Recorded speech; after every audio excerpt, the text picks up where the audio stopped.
MMB first year trade theory online ക്ലാസ്സിലോട്ട് എല്ലാവർക്കും സ്വാഗതം. എൻ്റെ പേര് ജീനിയസ് കെ റോയ്. ഞാൻ സെൻറ്റ് മേരീസ് ഐ ടി കാച്ചേരിയിൽ MMB ഇൻസ്ട്രക്ടറായിട്ട് വർക്ക് ചെയ്യാണ്. നമ്മളിന്ന് ഡിസ്കസ് ചെയ്യുന്ന topic turbo charger and super charger. നമുക്ക് കൂടുതൽ പവർ പ്രൊഡ്യൂസ് ചെയ്യുന്ന ഒരു എഞ്ചിൻ ആവശ്യമുണ്ട്. അപ്പോൾ അതിനുള്ളൊരു മാർഗ്ഗം എന്ന് പറയുന്നത് ഒന്നില്ലെങ്കിൽ വലിപ്പം കൂടി എഞ്ചിൻ ഉണ്ടാക്കുക. അപ്പോൾ അതിൽ നിന്ന് കൂടുതൽ എക്സ്പ്ലോഷൻ ഉണ്ടാക്കി കൂടുതൽ പവർ പുറത്തോട്ട് കിട്ടും. പക്ഷെ അവിടെ വരുന്നൊരു പ്രശ്നം എന്ന് പറയുന്നത് എഞ്ചിൻ്റെ വെയിറ്റ് കൂടുതലായിരിക്കും, എഞ്ചിൻ്റെ കോസ്റ്റ് കൂടുതലായിരിക്കും, എഞ്ചിൻ്റെ മെയിൻ്റനൻസ് കൂടുതലായിരിക്കും. ഓക്കെ. അപ്പോൾ അതേസമയം സാധാരണ വലിപ്പമുള്ള ഒരു എഞ്ചിനിൽ നിന്ന് നമുക്ക് കൂടുതൽ പവർ കിട്ടാൻ ഉള്ള ഒരു മാർഗമെന്ന് പറയുന്നത് ആ എഞ്ചിനകത്തോട്ട് കൊടുക്കുന്ന എയറിൻ്റെ അളവ് കൂട്ടുക എന്നുള്ളതാണ്. അപ്പോൾ എഞ്ചിനകത്തോട്ടുള്ള എയർ കൂടുതൽ കടത്തിവിട്ടാൽ നമുക്ക് കൂടുതൽ ഫ്യൂവൽ കൊടുക്കാൻ സാധിക്കും.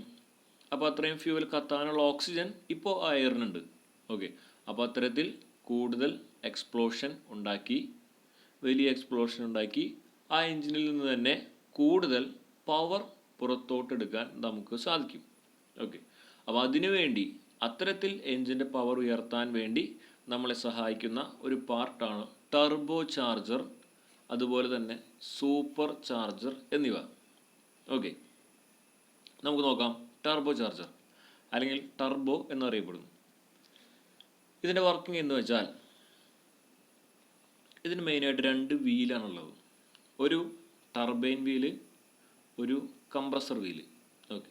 അതിനെ രണ്ടിനെയും കണക്ട് ചെയ്യുന്ന ഒരു കണക്റ്റിംഗ് ഷാഫ്റ്റ്. ഓക്കെ. ഈ പറഞ്ഞ രണ്ട് വീലും ഈ പറഞ്ഞ കണക്റ്റിംഗ് ഷാഫ്റ്റും ഉള്ളത് ഈ ഒരു സെക്ഷൻ്റെ ഉള്ളിലാണ്. ഓക്കെ. ടർബൈൻ വീൽ ഉള്ളത് ഈ പുറകിൽ ബ്ലാക്ക് കളറിൽ കാണുന്ന ടർബൈൻ ഹൗസിങ്ങിൻ്റെ ഉള്ളിൽ, കംപ്രസർ വീലുള്ളത് കംപ്രസർ പുറമേ കാണുന്ന ഈ ഒരു അലുമിനിയം ഷേപ്പുള്ള ഈ ഒരു ഹൗസിങ്ങിൻ്റെ ഉള്ളിൽ.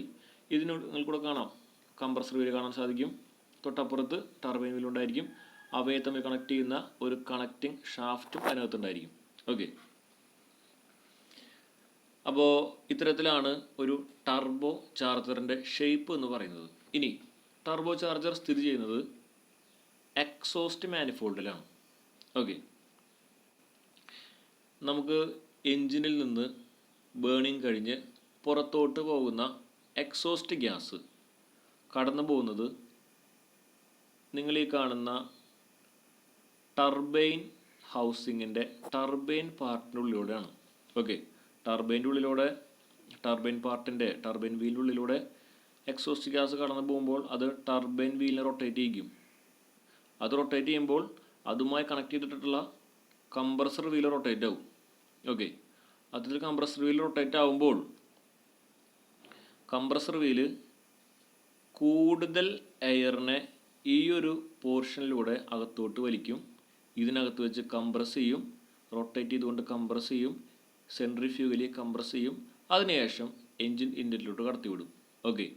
അപ്പോൾ ഈ കംപ്രസർ സാധാരണ ഉള്ളിലോട്ട് എടുക്കുന്ന എയർ ഫിൽറ്ററിലൂടെ നമ്മൾ വലിച്ചെടുക്കുന്ന എയറിനെ ഈ ഒരു കംപ്രസർ വീല് ഈ ഒരു പോർഷനിലൂടെ വലിച്ചെടുത്ത് സെൻട്രിഫ്യൂഗലി റൊട്ടേറ്റ് ചെയ്തുകൊണ്ട് ചെറുതായി കംപ്രസ് ചെയ്തുകൊണ്ട് ഈ ഒരു ലൈനിലൂടെ എൻജിൻ ഇൻലെറ്റിലോട്ട് കടത്തിവിടുന്നു.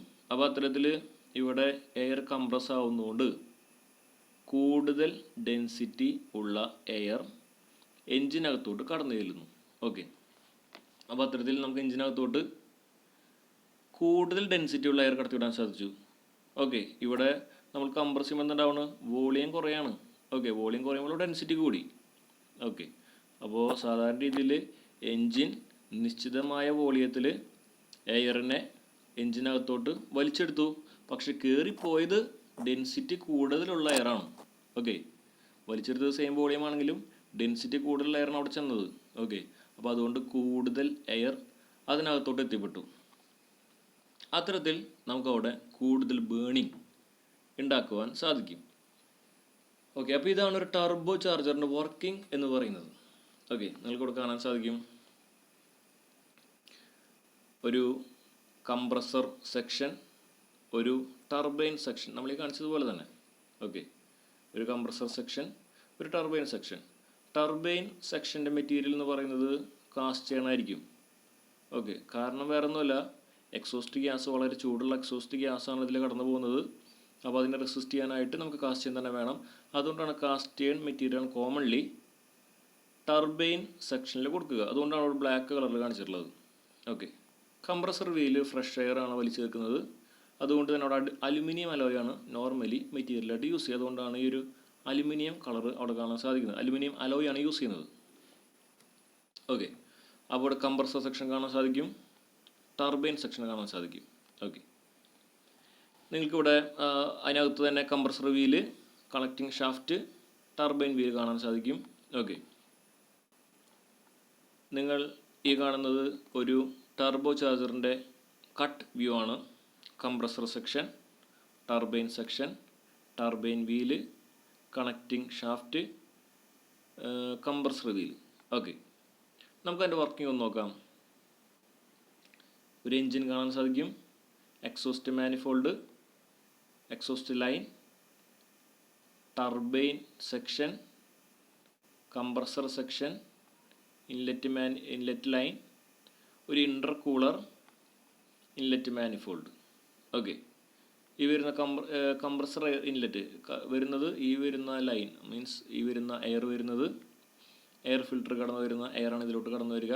ഓക്കെ, ഇവിടെ എക്സോസ്റ്റ് ടർബൈൻ തിരിച്ചു കഴിഞ്ഞ് എക്സോസ്റ്റ് ഗ്യാസ് പുറത്തോട്ട് എക്സോസ്റ്റ് പൈപ്പിലോട്ട് പോകുന്നു. ഓക്കെ, ഇനി നമുക്ക് വർക്കിംഗ് നോക്കാം. എൻജിൻ വർക്ക് ചെയ്ത ശേഷം ഉണ്ടാവുന്ന എക്സോസ്റ്റ് ഗ്യാസ് എക്സോസ്റ്റ് ലൈനിലൂടെ പുറത്തോട്ട് പോകുന്നു. ടർബൈൻ സെക്ഷനിൽ പോയി ടർബൈൻ വീലിനെ റൊട്ടേറ്റ് ചെയ്യിക്കുന്നു. ആ റൊട്ടേഷൻ ഒരു കണക്റ്റിംഗ് ഷാഫ്റ്റിലൂടെ കംപ്രസർ വീലിനെ റൊട്ടേറ്റ് ചെയ്യുന്നു. കാരണം എന്താ, ഇവ രണ്ടും ഒറ്റ പാർട്ടായിട്ടാണ് കൊടുത്തിരിക്കുന്നത്. ഓക്കെ, ടർബൈൻ വീല് തിരിയുമ്പോൾ കംപ്രസർ വീലിനെ റൊട്ടേറ്റ് ചെയ്യും. കംപ്രസർ വീല് റൊട്ടേറ്റ് ചെയ്യുന്നത് വഴി കൂടുതൽ എയറിനെ എയർ ഫിൽറ്ററിലൂടെ വലിച്ചെടുക്കുന്നു. എയറിനെ ഇവിടെ കംപ്രസ് ചെയ്യുന്നു. അപ്പോൾ ആ എയറിൻ്റെ സാന്ദ്രത വർദ്ധിച്ചു, ഡെൻസിറ്റി വർദ്ധിച്ചു. ഓക്കെ, അപ്പോൾ അത്തരത്തിൽ സെൻട്രിഫ്യൂഗിൽ കംപ്രസ് ചെയ്ത എയറിനെ നമ്മൾ ഇൻലെറ്റ് ലൈനിലൂടെ കടത്തിവിട്ടു. ഒരു ഇൻ്റർകൂളറിലൂടെ കടന്നുപോയി അതിൻ്റെ ചൂട് കുറയ്ക്കാനായിട്ട്. ഓക്കെ, ചൂടുണ്ടാവാനുള്ളൊരു കാരണം ഒന്നാമത് ചെറുതായിട്ട് കംപ്രസ് ചെയ്തു, രണ്ടാമത് ഈ ഒറ്റ യൂണിറ്റാണ് ഇവിടെ വർക്ക് ചെയ്യുന്നത്. ഓക്കെ, ടർബൈൻ പാർട്ട് വളരെ ഉയർന്ന രീതിയിൽ ചൂടാവാൻ സാധ്യതയുള്ള പറഞ്ഞ കാരണം എന്താ, എക്സോസ്റ്റ് ഗ്യാസ് അത്രയും ചൂടാണ്. അപ്പോൾ ആ ചൂടൊരു പരിധി വരെ ഈ ഒരു കംപ്രസർ പാർട്ടിലോട്ടും കടത്തിവിടും. ഓക്കെ, കടന്നു ചെല്ലും. അപ്പോൾ കംപ്രസർ പാർട്ട് ചൂടാവുമ്പോൾ അതുപോലെ തന്നെ ഇൻലെറ്റ് എയറും ചൂടാവാൻ സാധ്യതയുണ്ട്.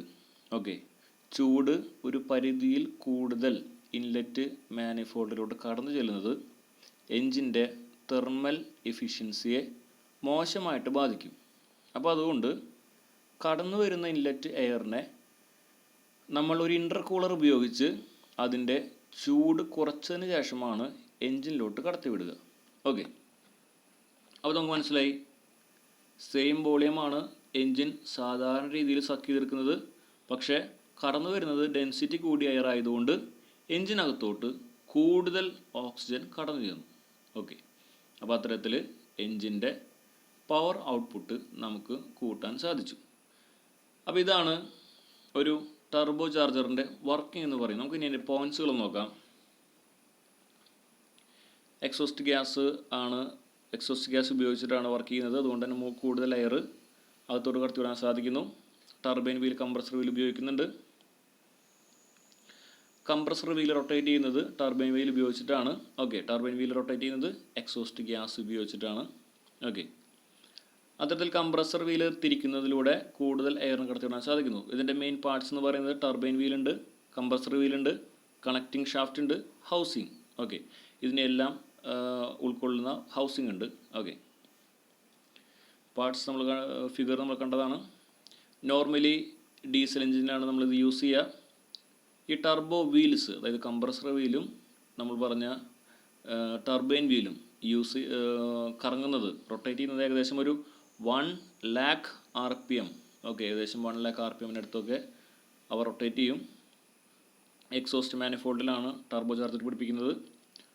വോളിമെട്രിക് എഫിഷ്യൻസി ഇതിലൂടെ കൂട്ടുവാൻ സാധിക്കുന്നു. കാരണം എന്താ, കൂടുതൽ എയറിനെ നമുക്ക് എൻജിനകത്തോട്ട് കടത്തിവിടാൻ സാധിക്കും. സാധാരണ രീതിയിലുള്ള സക്ഷൻ സ്ട്രോക്കിൽ പിസ്റ്റൺ ടി ഡി സിയിൽ നിന്ന് ബി ഡി സിയിലോട്ട് മൂവ് ചെയ്യുമ്പോൾ സാധാരണ രീതിയിലുള്ള സക്ഷൻ സ്ട്രോക്കിൽ കൂടുതൽ എയറിനെ കടത്തിവിടാൻ സാധിച്ചു. അതിലൂടെ കൂടുതൽ വോളിമെട്രിക് എഫിഷ്യൻസി നേടാൻ നമുക്ക് സാധിച്ചു. ഓക്കെ, അപ്പോൾ കംപ്രസർ നമ്മളെടുക്കുന്ന എയറിനെ കംപ്രസ് ചെയ്തതിന് ശേഷമാണ് എഞ്ചിൻ ഇൻലെറ്റിലോട്ട് കടത്തിവിടുന്നത്. ഇനി ഈ പറഞ്ഞ കംപ്രസർ വർക്ക് ചെയ്യിപ്പിക്കുന്നത് നമുക്കറിയാം ആരാ? ടർബൈൻ വീലാണ്. കംപ്രസർ വീല് വർക്ക് ചെയ്യിപ്പിക്കുന്നത് ടർബൈൻ വീലാണ്. ടർബൈൻ വീൽ കറക്കുന്നത് എങ്ങനെയാണ്? എഞ്ചിൻ്റെ എക്സോസ്റ്റ് ഗ്യാസ് ഉപയോഗിച്ചിട്ടാണ്. ഓക്കെ, അതല്ലാതെ എഞ്ചിൻ ക്രാങ്ക് ഷാഫ്റ്റിൽ നിന്നോ ക്യാം ഷാഫ്റ്റിൽ നിന്നോ ഡ്രൈവ് എടുത്തിട്ടല്ല ടർബൈൻ വീൽ കറക്കുന്നത്. ഓക്കെ, അപ്പോൾ അതുകൊണ്ട് അതിൻ്റെ അർത്ഥം എന്താ? എഞ്ചിനിൽ നിന്ന് യാതൊരു പവറും എടുക്കാത്തത് കൊണ്ട്, ഓക്കെ, എഞ്ചിനിൽ നിന്ന് യാതൊരുവിധ പവറും ക്രാങ്ക് ഷാഫ്റ്റിലൂടെയോ ക്യാം ഷാഫ്റ്റിലൂടെയോ എടുത്തിട്ടല്ല നമ്മൾ വർക്ക് ചെയ്യിക്കുന്നത് ഈ പാർട്ടിനെ. അതുകൊണ്ട് തന്നെ എഞ്ചിനിൽ നിന്ന് യാതൊരുവിധ എനർജി ലോസും ഇതിനു വേണ്ടി നഷ്ടപ്പെടുന്നില്ല. ഓക്കെ, ജസ്റ്റ് പുറത്തോട്ട് പോകുന്ന എക്സോസ്റ്റ് ഗ്യാസ് ഉപയോഗിച്ച് നമ്മൾ ടർബൈൻ വീൽ കറക്കുന്നു. ഓക്കെ, ഇൻ്റർകൂളർ യൂസ് ചെയ്യുന്നുണ്ട് എയറിൻ്റെ ഹീറ്റ് കുറയ്ക്കാനായിട്ട്. ടർബോ ചാർജർ നമ്മൾ യൂസ് ചെയ്യുന്നതിലൂടെ ഡിസൈൻ ചെയ്യുമ്പോൾ എഞ്ചിൻ്റെ വലിപ്പം കുറയ്ക്കാൻ നമുക്ക് സാധിക്കുന്നു. കുറച്ചുകൂടി വലിപ്പം കുറഞ്ഞ എഞ്ചിനിൽ തന്നെ നമുക്ക് ആവശ്യമായ പവർ ഔട്ട്പുട്ട് കിട്ടത്തക്ക രീതിയിൽ ഡിസൈൻ ചെയ്യാൻ ടർബോ ചാർജർ നമ്മളെ സഹായിക്കുന്നു അറ്റ് ഹയർ ഓൾട്ടിറ്റ്യൂഡ്. ഓക്കെ, ഇനി മെയിനായിട്ട് ടർബോ ചാർജർ നമ്മൾ യൂസ് ചെയ്യുന്ന പവർ കൂട്ടുക എന്നുള്ള ഉദ്ദേശത്തോടെ മാത്രമല്ല, ഉയർന്ന ഓൾട്ടിറ്റ്യൂഡിൽ അതായത് ഉയർന്ന പ്രദേശങ്ങളിൽ അറ്റ്മോസ്ഫിയറിക് എയറിൻ്റെ ഡെൻസിറ്റി കുറവായിരിക്കും. ഓക്കെ, ഡെൻസിറ്റി കുറയുന്ന സമയത്ത്, അതായത് സാന്ദ്രത, അറ്റ്മോസ്ഫിയറിക് എയറിൻ്റെ സാന്ദ്രത കുറവെന്ന് വെച്ചാൽ അതിനകത്തുള്ള ഓക്സിജൻ്റെ അളവും കുറവായിരിക്കും. ഓക്കെ, അപ്പോൾ സാധാരണ രീതിയിൽ ഒരു എൻജിൻ വർക്ക് ചെയ്യുന്നു, സക്ഷൻ സ്ട്രോക്കിൽ എയറിനെ വലിച്ചെടുക്കുന്നു. പക്ഷേ എൻജിനകത്തോട് കടന്നു ചെല്ലുന്ന എയറിൻ്റെ അളവ് കുറവാണ്. കാരണം എന്താ? സാധാരണ വോളിയം ഉള്ള എയർ എൻജിൻ വലിച്ചെടുത്തു. പക്ഷേ ഈ വോളിയത്തിൽ എയറിൻ്റെ സാന്ദ്രത കുറവാണ്. ഓക്കെ, അതിനകത്തുള്ള ഓക്സിജൻ്റെ അളവ് കുറവാണ്.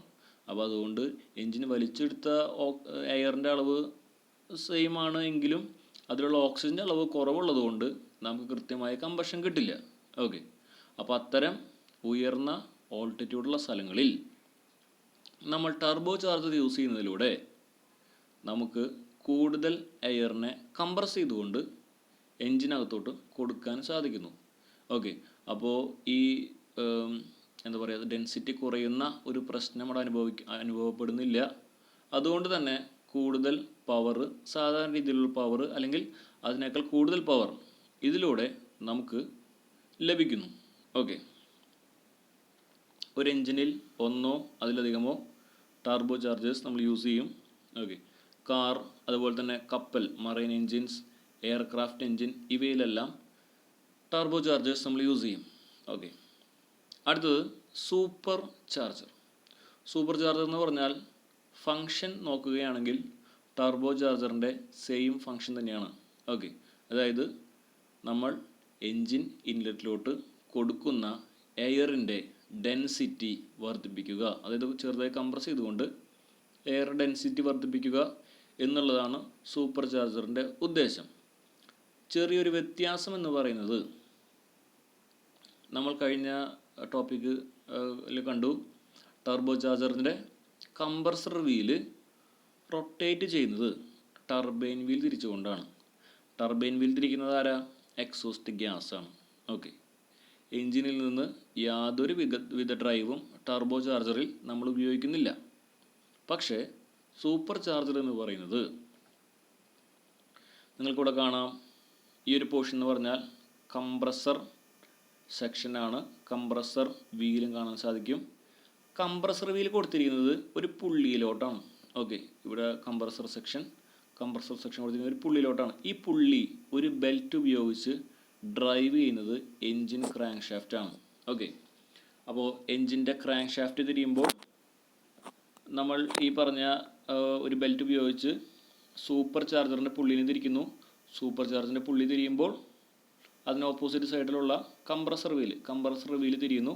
കംപ്രസർ വീല് തിരിയുമ്പോൾ സാധാരണ രീതിയിൽ ഇൻലെറ്റ് എയറിനകത്തോട്ട് വലിച്ചെടുത്ത് ഇൻലെറ്റ് എയറിനെ കംപ്രസ് ചെയ്തുകൊണ്ട് ഈ ഒരു ലൈനിലൂടെ കംപ്രസ് ചെയ്ത ഇൻലെറ്റ് എയർ, ഡെൻസിറ്റി കൂടിയ ഇൻലെറ്റ് എയർ എഞ്ചിനകത്തോട്ട് കടത്തി വിടുന്നു. ഓക്കെ, അപ്പോൾ ഇതിൽ ഉപയോഗിക്കുന്നത് എക്സോസ്റ്റ് ഗ്യാസ് അല്ല, ഇതിലുപയോഗിക്കുന്നത് എഞ്ചിനിൽ നിന്നുള്ള പവറാണ്, അതായത് ക്രാങ്ക് ഷാഫ്റ്റിൽ നിന്നുള്ള ഒരു പവറാണ് നമ്മൾ സൂപ്പർ ചാർജറിനെ ഡ്രൈവ് ചെയ്യാനായിട്ട് ഉപയോഗിക്കുന്നത്. അത് ചിലപ്പോൾ ബെൽറ്റ് ഉപയോഗിച്ചിട്ടാവാം, ചിലപ്പോൾ ചെയിൻ ഉപയോഗിച്ചിട്ടാവാം. ഓക്കെ, അപ്പോൾ അത്രയുമാണ് വർക്കിങ്ങിൽ ഉള്ള സൂപ്പർ ചാർജറിൻ്റെ വ്യത്യാസം എന്ന് പറയുന്നത്. ബാക്കി ഇതിൻ്റെ യൂസ് എല്ലാം കംപ്ലീറ്റ് ടർബോ ചാർജറിൻ്റെ യൂസ് തന്നെയാണ്. ഓക്കെ, നമുക്ക് നോക്കാം. ഒരു എൻജിൻ്റെ ഇൻലെറ്റ്, എൻജിൻ്റെ ഔട്ട്ലെറ്റ്, എൻജിൻ്റെ ക്രാങ്ക് ഷാഫ്റ്റിൻ്റെ ഒരു എൻഡ്. ഓക്കെ, ഇവിടെ കംപ്രസർ വീല്, കംപ്രസർ സെക്ഷൻ്റെ അകത്തൊരു കംപ്രസർ വീലുണ്ട്, കംപ്രസർ വീലിൻ്റെ ഷാഫ്റ്റ്, അതിനുള്ള പുള്ളി. ഓക്കെ, അപ്പോൾ എൻജിൻ ക്രാങ്ക് ഷാഫ്റ്റിൻ്റെ എൻഡിലുള്ളൊരു പുള്ളിയും കംപ്രസർ വീലിൻ്റെ എൻഡിലുള്ള പുള്ളിയും ഒരു ബെൽറ്റ് ഉപയോഗിച്ചോ ചെയിൻ ഉപയോഗിച്ചോ കണക്ട് ചെയ്തിരിക്കുകയാണ്. ഓക്കെ, ഇനി ഫ്രഷ് എയർ കംപ്രസർ സെക്ഷൻ്റെ അകത്തോട്ട് കടന്നു വരുന്നു. കംപ്രസർ വീല് ആ ഫ്രഷ് എയറിനെ കംപ്രസ് ചെയ്യുന്നു. അതിനുശേഷം എൻജിൻ ഇൻലെറ്റിലോട്ട് കടത്തിവിടുന്നു. ഓക്കെ, ഇവിടെ ഡ്രൈവിംഗ് മാത്രമാണ് വ്യത്യാസം വരുന്നത്.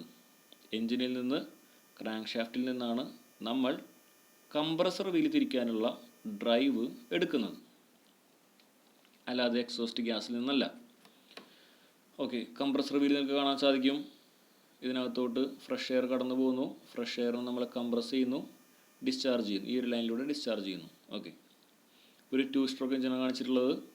2 സ്ട്രോക്ക് എഞ്ചിൻ്റെ ക്രാങ്ക് ഷാഫ്റ്റ് റൊട്ടേറ്റ് ചെയ്യുന്നു, അതിൽ നിന്ന് ഡ്രൈവ് എടുക്കുന്നു. നമ്മൾ സൂപ്പർ ചാർജർ റൊട്ടേറ്റ് ചെയ്യുന്നു, സൂപ്പർ ചാർജറിലൂടെ കംപ്രസ് ചെയ്ത എയർ കടത്തിവിടുന്നു. ഓക്കെ, നമുക്കിനി അതിൻ്റെ പോയിൻറ്റ്സ് നോക്കാം. Function is similar to turbo charger. Turbo ചാർജറിൻ്റെ ഫംഗ്ഷനോട് സാമ്യമുണ്ട് സൂപ്പർ ചാർജറിൻ്റെ ഫംഗ്ഷനിങ്.